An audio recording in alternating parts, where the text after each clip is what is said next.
Well, hello there, and thank you for joining me for this week's edition of Telile 24/7. I'm your host, Adam Cook. This week, we're going to introduce you to an NSCC student who had to come up with some innovative fundraising ideas after two sources of government assistance dried up for her over the summer. You're also going to see a preview of Telile's special broadcast of the 200th anniversary Mass for Holy Guardian Angels Catholic Parish in Lordways, which celebrated the occasion over the Labor Day weekend. But first, let's take you to the office of Karen Malcolm, who is the account manager in Port Hawkesbury for ACOA Cape Breton. ACOA, of course, stands for the federal organization known as the Atlantic Canada Opportunities Agency, and Karen Malcolm has been the account manager in this area for the past 8 years. But her commitment to community development began many years beforehand, dating all the way back to the early 90s in Isle-Madame.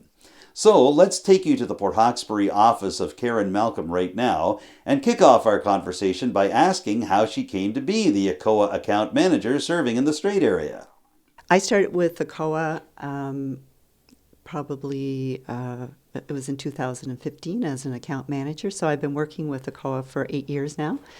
And my path to work with the organization started through, it was called an interchange program. At the time, ACOA was looking for an account manager for the Port Hawkesbury office, and I was working for Inverness Municipality. And I was fortunate that Inverness Municipality was prepared to work to partner in the program. And so Interchange Canada provides an opportunity for individuals in the core public service for temporary work assignments. And so there was a match for myself at the time, and it was a way for me to learn some new skills within the organization, and it was a way for ACOA to acquire the needs they needed for the organization. So that's how I started. And I should mention that, prior to that opportunity, I had 20 years of experience in community development and community economic development. And so it was a real great pathway for myself. And I should also note I had some really good relations with the agency up to that point because I was working with community-based organizations, helping them with proposals and applications to get into the door. And even for the organizations that I was working for, applications and project development was part of the role that I had. In a lot of cases, we'd acquire funding through ACOA, and I would project manage a number of those. So that was kind of my in. And so once I had the opportunity to, work with ACOA, it really was a natural transition for me. So, I was able to learn about their programs and policies and how to assess projects. And I had the opportunity to work with the great team at ACOA. And it wasn't long before, that transition was happening that I ended up working full-time with ACOA and becoming a permanent federal public servant. So it's been, a great agency to work for.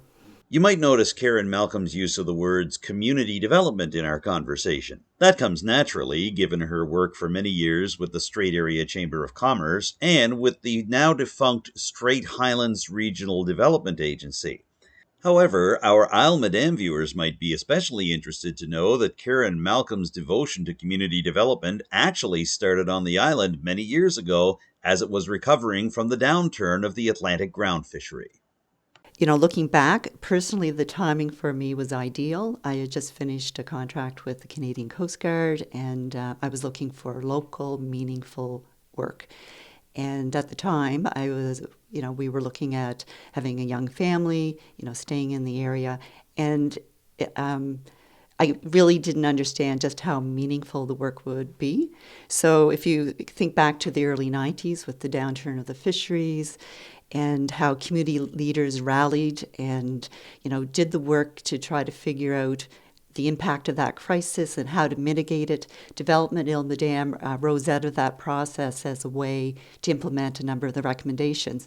And so that's how I ended up getting involved in community. I didn't know what community economic development was. I kind of fell into it, but was inspired with the number of people that were, had the great intentions of doing something for their community, from a social and economic perspective. And, when I think back about some of those leaders, Robbie Fagere, John Boudreau, Silver Dawn Cameron, and the things that I learned. So I would have been on the peripheral of that. I would have worked with some great, community people on a number of different projects and initiatives, and we figured things out as we went. And what we learned really quickly is the importance of partnership and collective expertise and actually, taking projects on. So it was really formative, and everything that I learned through that process, I carried on with me. And the next thing, opportunity for myself was working with the Sustainables Communities Initiative.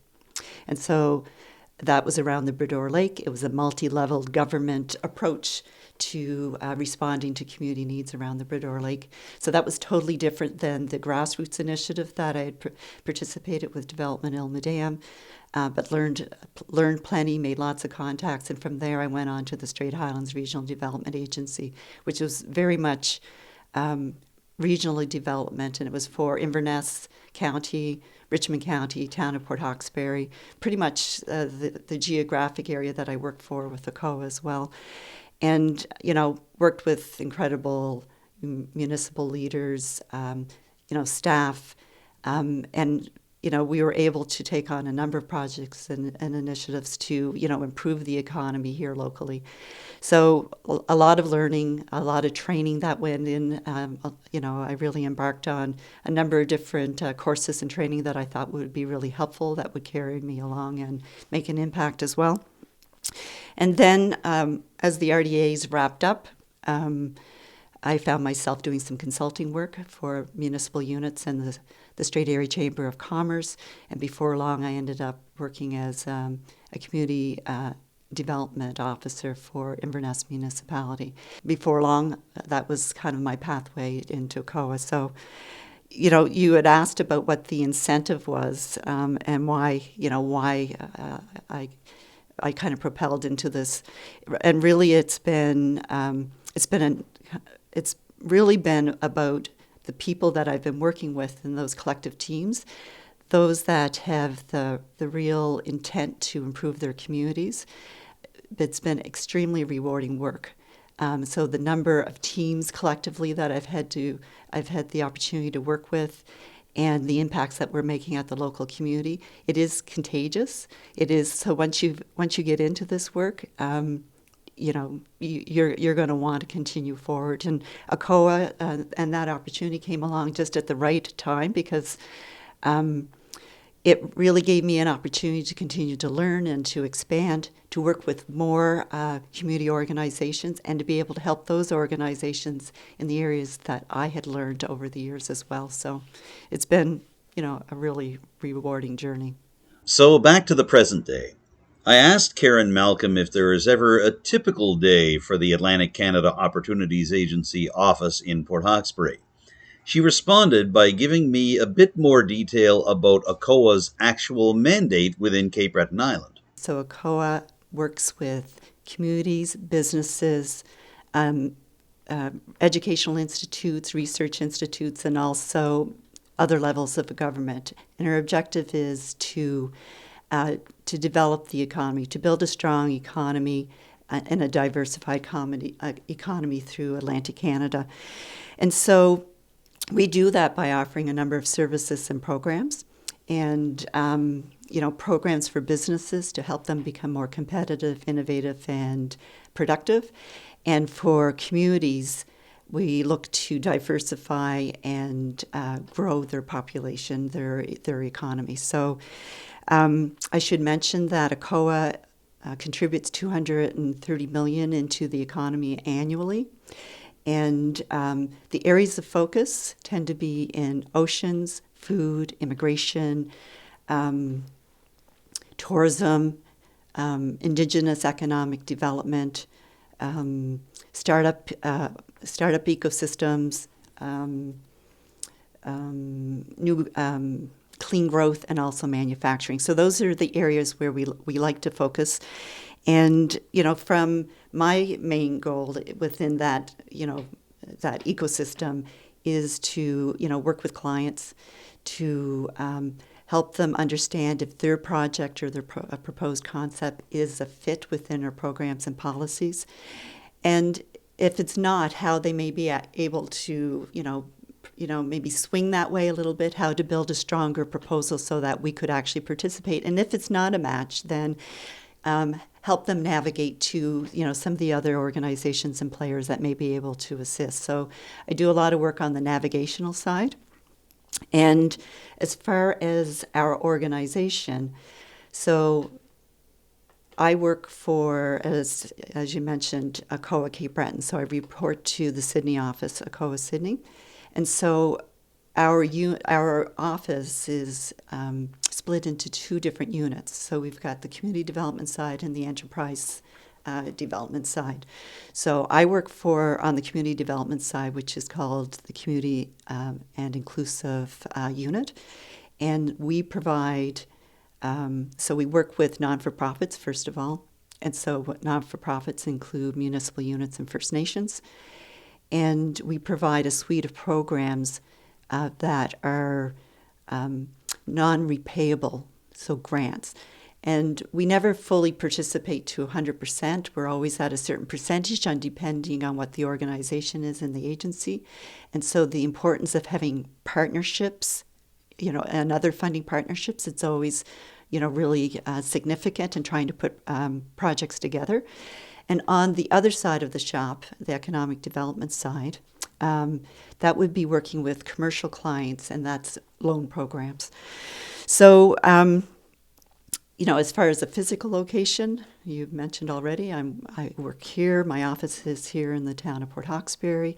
I'm in the same unit as the Strait Area Chamber of Commerce, Invest Nova Scotia, and the Cape Breton Partnership. So we really have a little bit of a hub where we're able to network. It's a great place to work.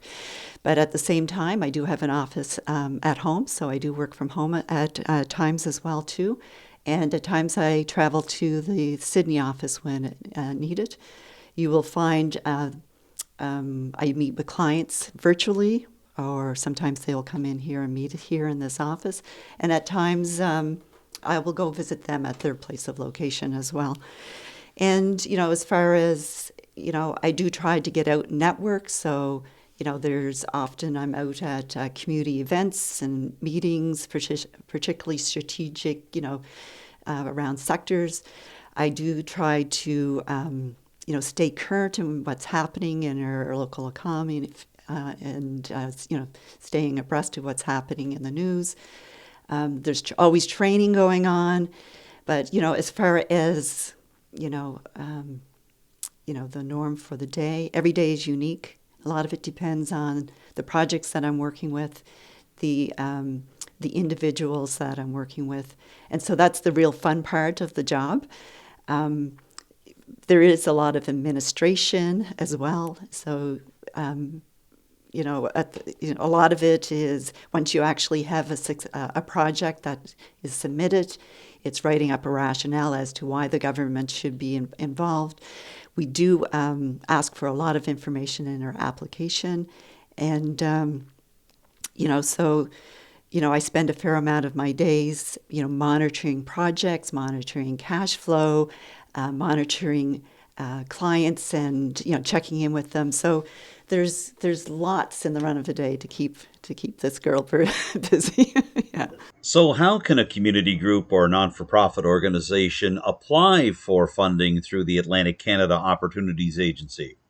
Here's ACOA Account Manager Karen Malcolm to break it down. Honestly, I think the best advice is to reach out to an account manager and have a discussion about the project or the project concept that you have in mind. So the account manager would be able to assist you in understanding, where the concept might be short or what you may, the areas you may need to beef up. And that conversation may take, several conversations to decide and determine if it's project ready and if it's aligning with their programs and policies. So that would be my first piece of advice. But early on, if I think we're going to be able to work with them, I would be providing, some guides and resources about how you would actually put that project together. In a lot of cases, we would be, helping them try to figure out who would be some other partners that they could, pull into the project.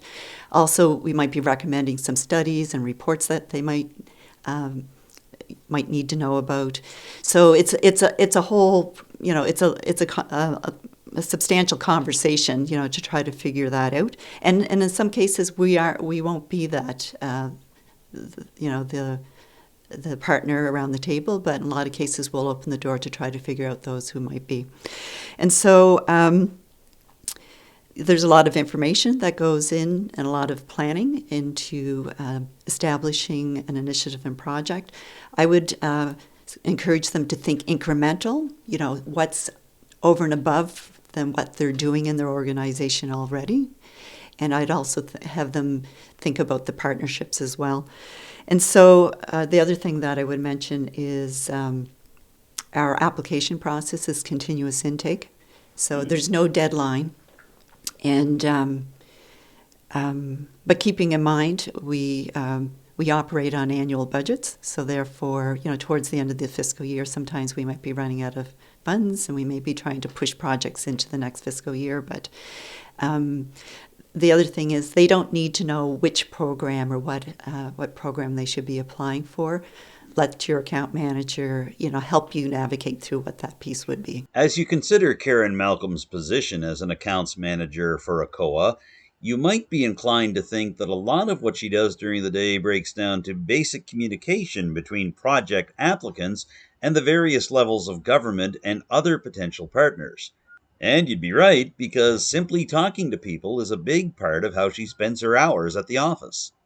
There's a great deal of communications at all times. And not only that, you're also thinking about all those conversations that you've had with individuals that perhaps you weren't able to assist or help, but you might park them in kind of a name database and think about if there's a program that comes or surfaces, not necessarily ours.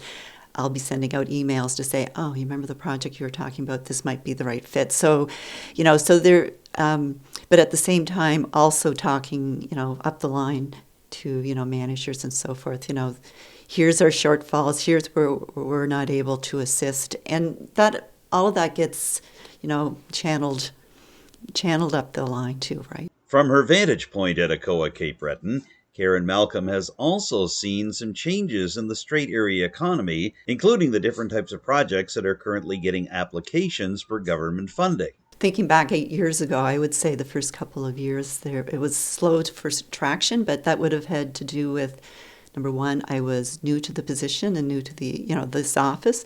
So ACOA would have been delivering programs in Cape Breton, and so that was kind of new. And so you would have seen organizations trying to figure out how their projects aligned with ACOA policy. So there was, a little delay there just for organizations to figure that out. Also, the RDAs left a gap too, because with their demise, you would have seen they played a navigational role for many of the municipal units and community organizations at the time. So there was that transition. And I would say also the province at that time, there didn't seem to be a lot of funding for the non-for-profit sector and programs. And so all of those combined, it, like I said, there was a bit of a slow, it was a little slower on the front end, but I would say 2 years in, we reached regular business levels, consistent business levels. And I would say that continued on until probably 2020 with a bit of a disruption with COVID. That affected our organization and every other organization. We all had to try to figure out how to pivot. And so that meant, how to effectively work from home, how to adapt, virtual solutions.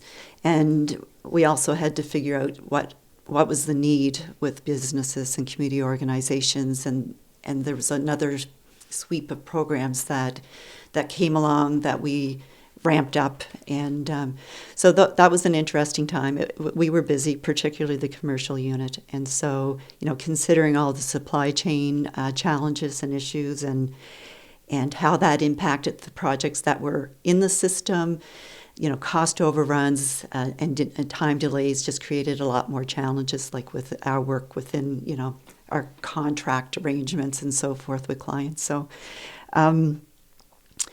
so today I would say we have definitely got back to business and regular business levels. So I'm keeping consistently busy, with clients and projects coming in the door. And I would also say that, we are, actually experiencing some exciting times here in Atlantic Canada when you think about population and the economy growth and experiencing 60-year high within those levels. And then, not to suggest that it hasn't created some other challenges around workforce and also housing. So those are pieces we still are working on and trying to figure out. And also tourism. Tourism has rebounded. It's surpassed 2019 levels, so that's extremely positive. And then Atlantic Canada is very well positioned to become an energy powerhouse. And we're seeing that play out here in the Strait area. And, lots of new people that are coming into the realm and that we're meeting and trying to have an understanding of, some of these new energy projects and new market opportunities that are happening. So, really exciting and encouraging times right now. Now, in this interview, you've already heard ACOA account manager Karen Malcolm talk about what happens when a project application doesn't go through. But what does she feel like when the opposite happens and she's able to finally make that phone call or send that email to an organization saying they have been approved for ACOA funding packages? Here's her response.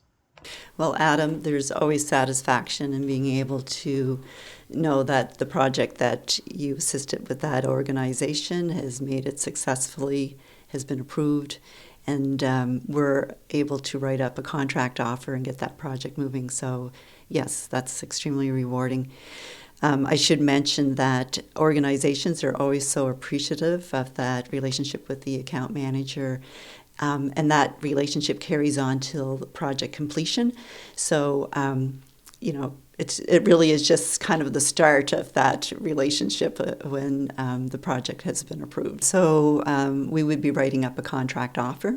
Okay, so that really kind of stipulates the agreement of what they said they were going to do, because they would have put together their project objectives and timelines and activities and the allocation for funds for specific activities, and so that's all put together in a document and a statement of work. And so, the next step may be that they may be looking for a drawdown on funds, or they may be going out and starting to spend some money, and then it's the claims, like submitting claims and making sure that those claims jive with contracts.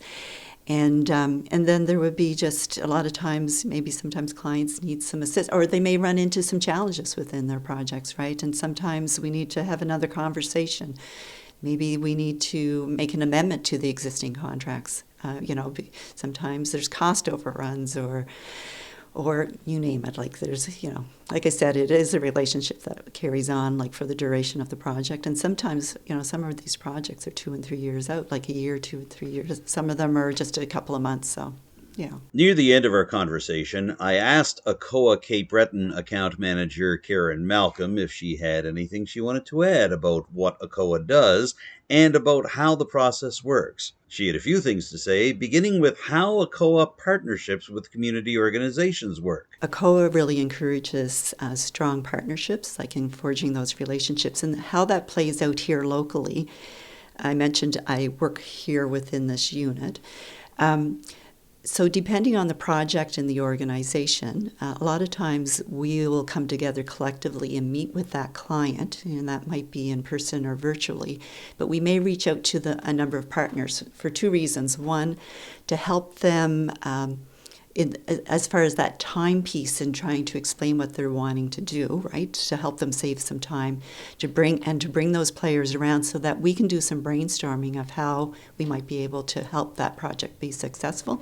And so when I say other partners, that could be the local chamber, it could be the Cape Breton Partnership, it could be municipal units, it could be other provincial departments, it could be Destination Cape Breton, it might be the Planning Commission, it could be the Centre of Women in Business, it could be, I don't know if I mentioned Destination Cape Breton, Enrich, CBDCs, and you name it. So like if we feel like there might be some other players out there that would be beneficial of that introductory conversation, we do play that role.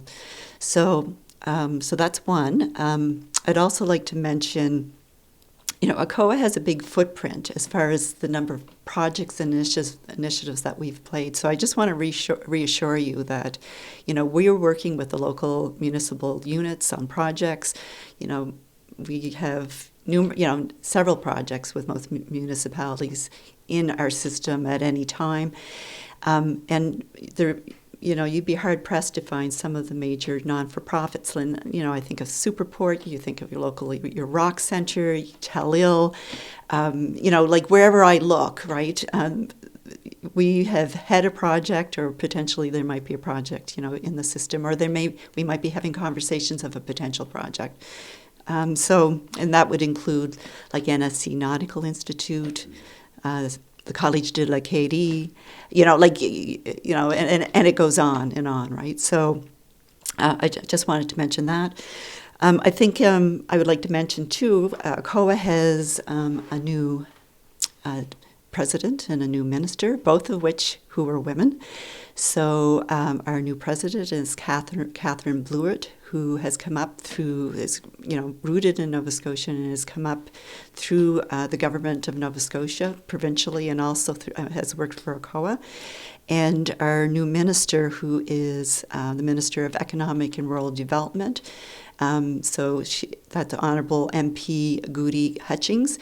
She's from Corner Brook, Newfoundland, and she has a small business background, and it's really interesting for us, considering how both these ladies may shape our organization going forward, considering that they have a good appreciation for Atlantic Canada and rural development. So something to keep an eye on there. And I think probably the last thing I would mention is, to your viewers, if anybody's got any questions about ACOA, or if anybody wants to know about our programs and our policies, or just has a project that they'd like to talk through to see if there may be a fit, I suggest you give me a call, and I'm going to give you my contact information. So you can reach me at 902-951-0288. Give me a call, let's have a chat, and let's see how I might be able to assist. And if you want services in French, we do have bilingual account managers, and I'd be more than happy to make that introduction for you. Karen Malcolm, we've appreciated getting some time with you in your ACOA office in Port Hawkesbury today. Thank you for joining us on Telile 24/7. You're most welcome. Our Telile cameras were on the scene in Lordways on Sunday, September 3rd, to film the 200th anniversary Mass at Holy Guardian Angels Catholic Church in Lordways. The Catholic parish was established 2 centuries ago, and the anniversary Mass drew several special guests from all the way around Cape Breton and northeastern Nova Scotia. This included the diocesan bishop for the Diocese of Antigonish, Wayne Joseph Kirkpatrick. Here is part of his homily for the anniversary Mass in Lordways. The clear message today is to be faithful to our call. And today we gather as a community that's been faithful to its call for the past 200 years. And I know you've chosen the appropriate theme of giving thanks under the banner Ancestry, Faith, and Family. And I've read your anniversary book, yes. I've looked in your parish file, yes. I know the names of your clergy who have served here, yes. I know the impact they've had on the community. I've read about the sacrifices of parishioners who have helped to shape the history and the culture of this parish over the years. And I see all the banners. I know there are a number of banners, the names of families who've supported this parish over the years. And I do recall, as mentioned already, that the first baptism was recorded on January the 8th, 1823. A newborn member of the Martel family was baptized. I can imagine that must be a relative of Father Michael Martel's. And Father Michael, being a native son of the parish, a member of the Order of St. Augustine's, is with us today. I had the pleasure of knowing Father Michael from his days of service as pastor of Sacred Heart Parish in King City. I was there for his 50th anniversary. I remember celebrating that in 2018. It's very good to see you again, Father Michael. And you stayed faithful to your call to serve. And likewise, the parish community has done the same for 200 years. Has not lost sight of being faithful to its call to service.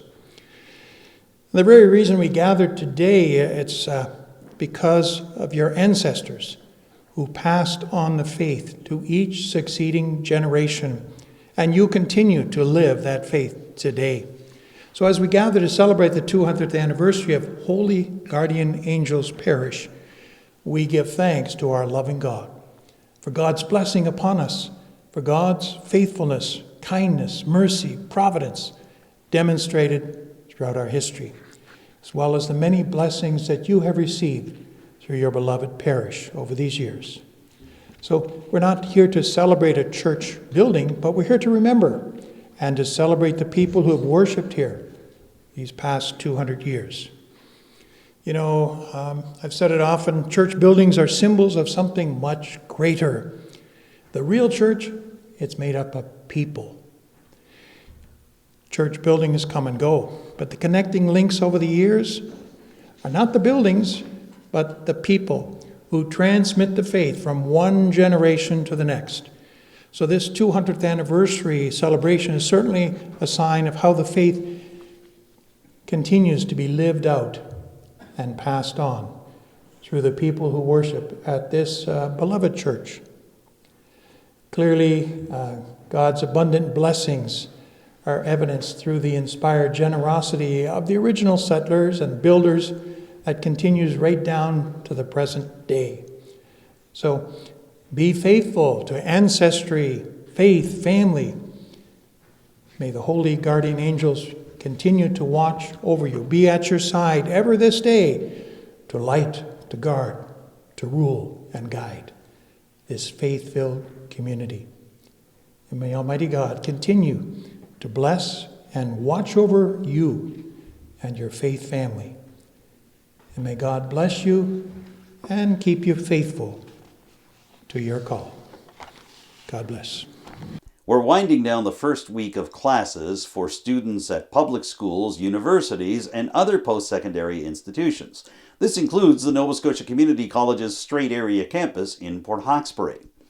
A mother of 4 from West Bay went back to school last year, taking the one-year electrical course at NSCC Strait Area campus. She graduated at the top of her class and decided to take a second year of electrical training at Strait Area campus this year. However, as you're about to hear, the story of Alison Kersten from West Bay Road had many twists and turns over the past 3 months, leading her to set up an unusual fundraising event in Port Hawkesbury over the Labor Day weekend. Here's Alison's story right now. Early in the Labor Day weekend, Alison Kersten and her 4 children, aged 5 to 11, are setting up shop at a parking lot in Port Hawkesbury to hold a family yard sale. But it's not just any yard sale. This is a sale that's designed to help Alison Kersten tell her story about why she is struggling as she heads into her first week back in the electrical program at the Nova Scotia Community College Strait Area campus. And Kirsten's story actually begins well before she sets up shop in the parking lot near the provincial building in Port Hawkesbury. I was on income assistance originally, and I decided after my divorce that I wanted to go back to school, and I wanted to go into the trades because working manual labor is generally a lot of what I've done my whole life, so it kind of just feels natural. So I decided based on some advice from family members and people who have worked the trades their whole lives, that I would go for electrical. I decided to go into the electrical field at the Strait Area campus at NSCC, and I received the funding through an amazing program with Nova Scotia Works here at the YMCA building here in Port Hawkesbury. It was fantastic. I got a lot of help, and I received over $25,000 from them to survive for the year with my kids. It still didn't cover everything, but nothing usually does, and we always got to pinch and move around. So, but that's how I'm approaching my second year. I was expecting to have that same funding. Shortly after graduating at the top of her class from the one-year electrician program at the NSCC Strait Area campus in June, Kersten, a West Bay Road native, received a rude surprise from Nova Scotia Works. The way that it's set up between NSCC and Nova Scotia Works, they have just a little miscommunication because it's a 1+ program for the electrical trades. That means it's not compulsory for you to complete your second year. You can graduate your first year and you can go and work in the field. You don't have to go back. But someone as myself, where I want to be working in the industry that requires certain qualifications, that is hopefully going to be booming here in Port Hawkesbury, I need to have my second year ticket, and I need to have that my diploma. So here I am trying to go and get it, but because of a clerical error, someone clicked that the very first time I applied for Nova Scotia Works, and they selected 1 year instead of 2 because it was a 1+ program, not 2. All of these little things led to her clicking one box, and that click of that one box made it dang near impossible for me to get funding anymore. Because now I completed my first year, I have my certificate, I am now employable, hip hip hooray, and there's no work for anyone. The news from Nova Scotia Works also blindsided Kersten because in addition to pursuing her own courses at NSCC, she also became the second vice president of activities for the Student Association at Strait Area campus and often spent her time helping out younger students. I was the more mature student in the class of 19 and 20 and 18-year-olds, and I was the only girl, so obviously my mentality is a little bit different than what theirs was. But I did kind of be a little bit of the class mom and help tutor and help along the way and help those. It actually helped me learn a little bit easier too, because by teaching them I get my review time and all that. Every single day I would stay after school from 3 to 5. And I would make sure that I would get whatever homework that I could get done within those hours. I would help the boys in my class. We would do homework together. We would study for tests. I would tutor. Whatever it was that I could fit into those 2 hours. And then 5 o'clock was my cutoff time. And I made that known to every boy in my class. I will be in the Kaylee room until 5 p.m. If you need help, I'm there. After she finished her one-year diploma program in the electrical field at Strait Area campus, Alison Kersten and her family were hopeful that she'd be able to put her newfound skills to work right away. However, she was quickly disappointed to discover that economic conditions in Nova Scotia didn't allow her to find work in her chosen field right off the bat.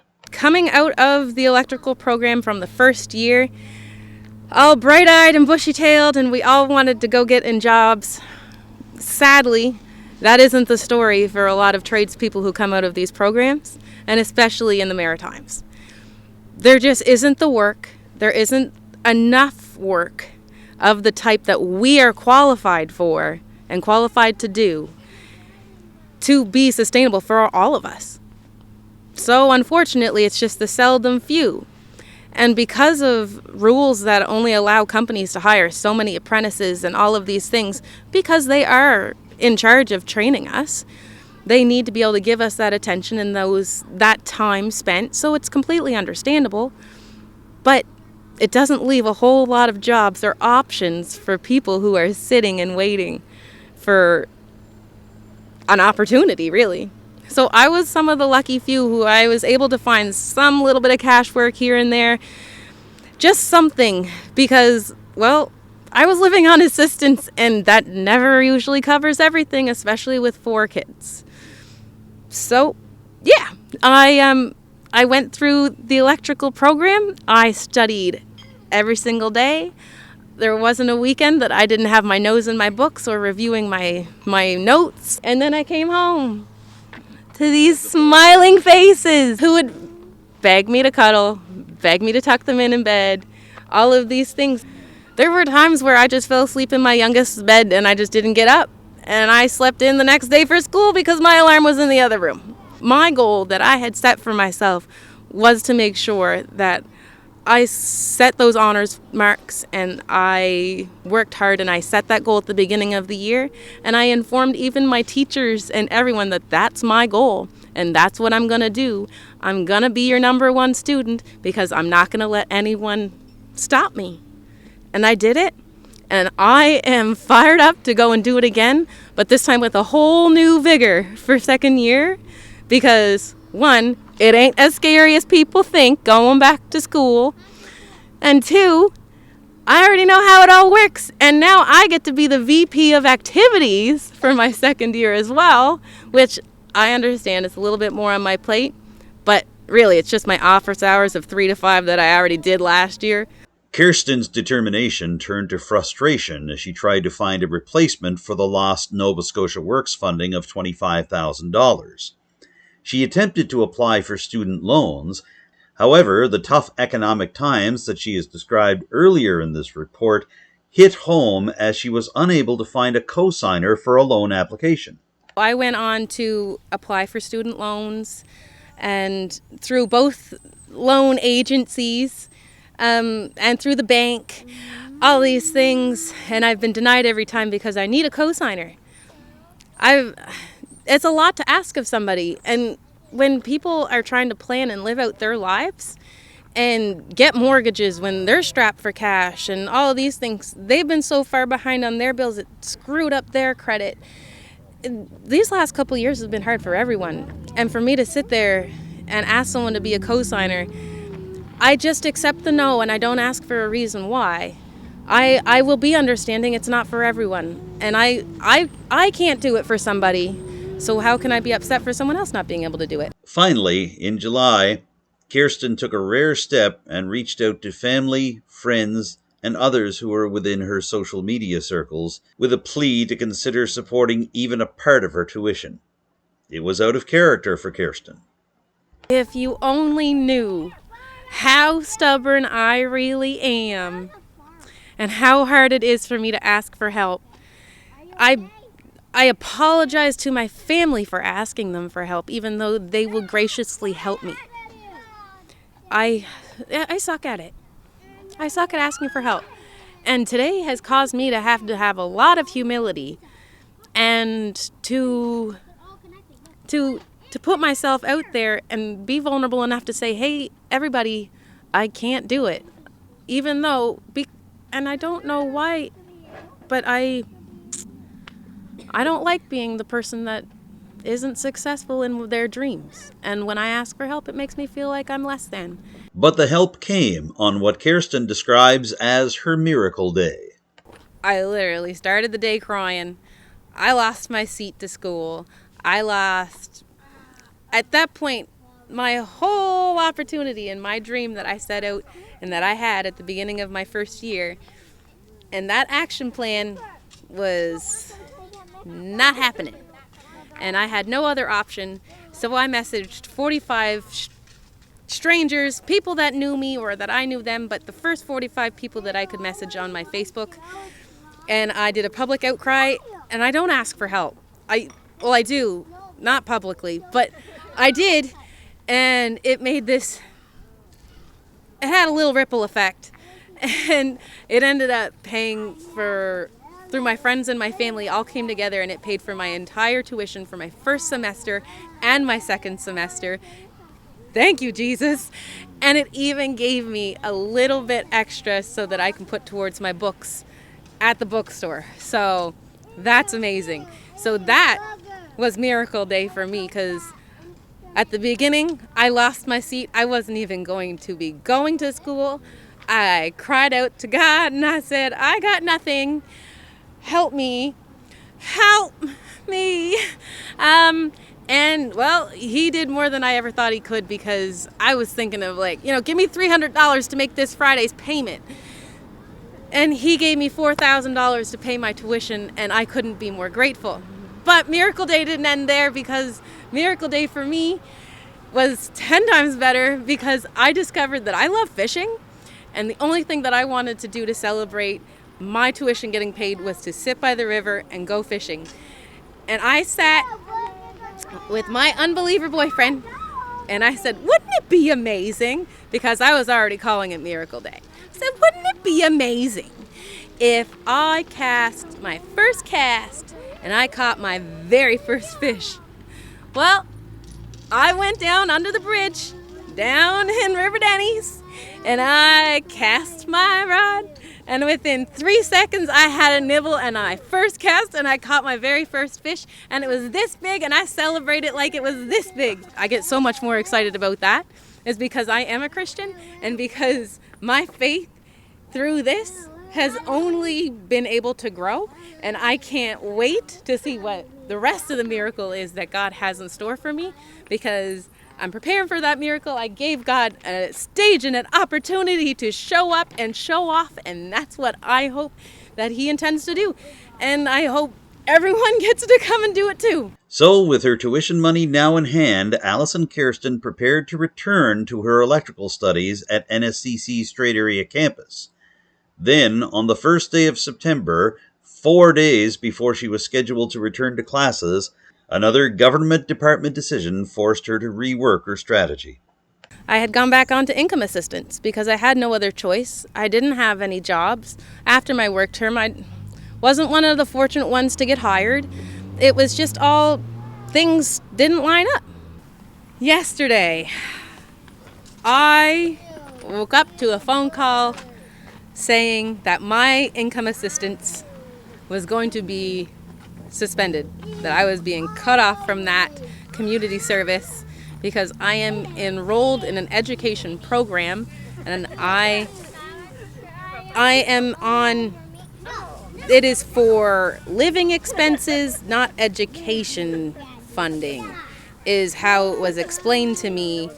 And my caseworker at the time, she was very apologetic, because I know that she felt her hands were tied because of the delay in time that it took for them to get back to me about the situation that they found me in as well. And they did feel like their hands were tied because there is a flaw in the system of it all. There is some type of red tape that allows this entity of community services to prohibit their agents to help the people that they are there to help. And that has to stop, because there is absolutely no reason, myself as a single mother with 4 children, encouraging herself and her 4 children and being the example to further their education, to go after your goals, to chase your dreams. And I can't do that because of money. And that to me is not fair. That's my situation, and I want to work as hard as I can to further my education so that I can be the example that I want to be for my children, which is someone who will not stop fighting, who will never give up, and no matter how many times she's kicked while she's down, I'm still doing it. So I'm here in the provincial building parking lot saying, you think that your money's going to stop me from getting what my miracle is of my whole life, that this plan that is orchestrating for my life, I have a future, and my kids are going to watch me flourish in that future. And that can be regardless if I have community services or not. By the 3-hour mark of what turns out to be an 8-hour yard sale on Saturday, September the 2nd, Alison Kersten feels like she's getting her message across. She's making sales and raising funds for herself and her family, and she's already told her story to several people who have come by the provincial building parking lot to check out the sale. I feel as though it's going really well, because people are still showing up, and it's a positive environment and positive feedback, and people are leaving happy, and that's all that I really could ask for.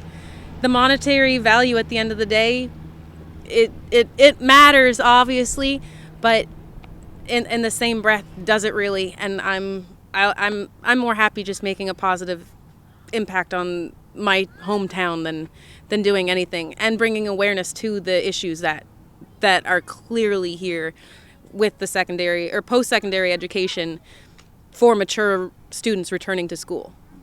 This is especially gratifying for Kersten because even though she's from West Bay Road, she has always felt accepted in Port Hawkesbury and is grateful to see the town and its surrounding communities coming to her rescue at this time. I grew up in Port Hawkesbury. I went to Centennial, then I went to Tech, and then I went to Sarek, and I did all the sports, and I did all the things. I did the community events. I sang at concerts. I did all the things for community fairs in our local area my whole life, and I've always tried to do it in a positive manner. This is very well my hometown coming together to put me through school when the government basically said no, and everyone said no. And when you guys show up, it's you guys showing up for me, and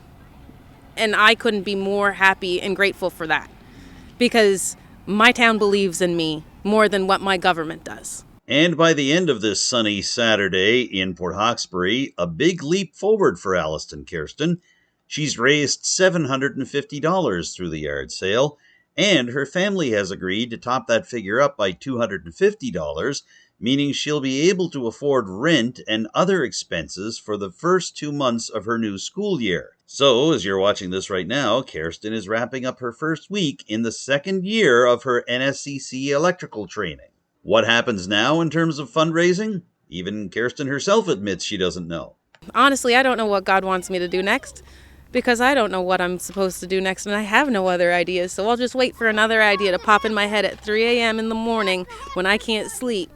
And then guess what? I guess I'll bear whatever miracle that God decides to give me out of that, because I'd rather do his plan than mine, because my plan has not been working. One thing Kersten can say with some certainty is that even though this yard sale was designed to raise funds to help pay her own expenses and those of her family as she begins her second year of training at NSCC, she's also hopeful that she can give back to the community that has supported her. The yard sale was set up as a take what you need and pay what you can type of event.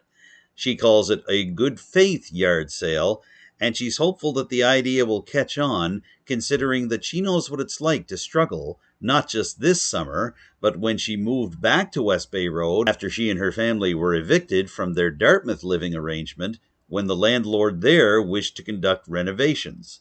This trend towards renovictions has picked up steam all across Nova Scotia over the past few years, and Alison Kersten wants people to know that if they're struggling through a similar situation or any other kind of situation, she is there for them as much as the community has been here for her. And that's kind of the mindset that I kind of went in with today, so that no one ever gets broken, because I'm already broke and I don't want anyone to feel like me. So if it's going to break you to fill a need, and I have that need here today, come and get it.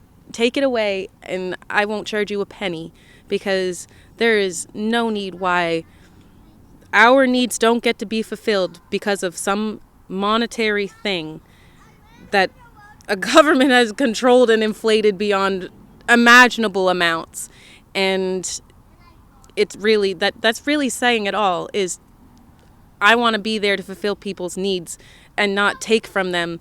And if there's any way that I can help my community while they also help me, I'll do that 10 times over. And despite all her struggles over the past few months, one thing Alison Kersten really wants to encourage is for more young women to get into the trades through NSCC or any other training facility. Even from my experience within school and my work term and all of these things, and working of what I could within the trades, it is still really difficult for women. And a lot of it is just mentalities that you have and interact with. and things like that. But I would like to encourage them to honestly just keep going, because, well, I adopted myself the mentality of, you treat me away, I will treat you away. And my fellow coworkers who decided to treat me anyway, I also just treated them the same way. But for women, we get penalized for things like that. And honestly, I would encourage you to just keep going, because I'm here already. I faced harassment and different things within job sites, all of these things, and I've only been in this field for 3 months. And I didn't think that it would actually happen, because I thought that we were a little bit more evolved. Clearly that isn't the case. But the job is amazing, and I love what I do. And I love that people look at me and be like, wow, you're an electrician? And I'm like, I absolutely am. And I can say that with a sense of pride. And I do get some type of satisfaction with proving people wrong, and I've always had that.